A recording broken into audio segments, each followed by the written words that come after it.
Alright, to replace the fuel pump, you take this locking cap, turn it counterclockwise until it comes off the tabs.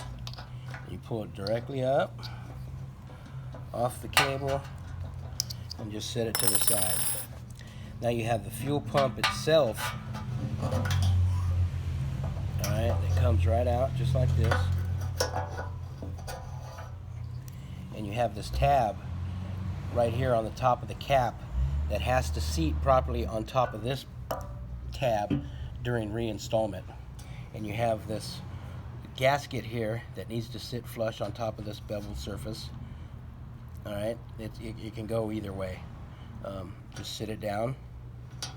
Alright, get it centered. And when you reinstall it, put the float end down like this. Slide it in. And then push the pump back in. But make sure, if you don't have this tab sitting on top of this tab, that it's going to leak. So once you got the pump back in there, seated in there, make sure this is seated flush on top of that so it can't turn.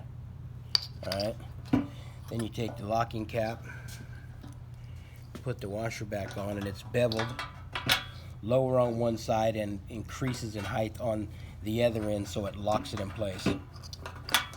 Alright, and all you do is push down, turn until you get it in there. Alright, and then once it's snug, grab a pair of channel locks and wrap them around this part right here. Alright, or you can take a punch and just tap it. But you want to turn it clockwise until you get it as tight as you can get it so that the cap sits on top of the rubber washer so it doesn't leak, and that this is locking the cap of your fuel gauge on top of that tab so it doesn't move or come up or fall off, or gas will leak out or water might get in.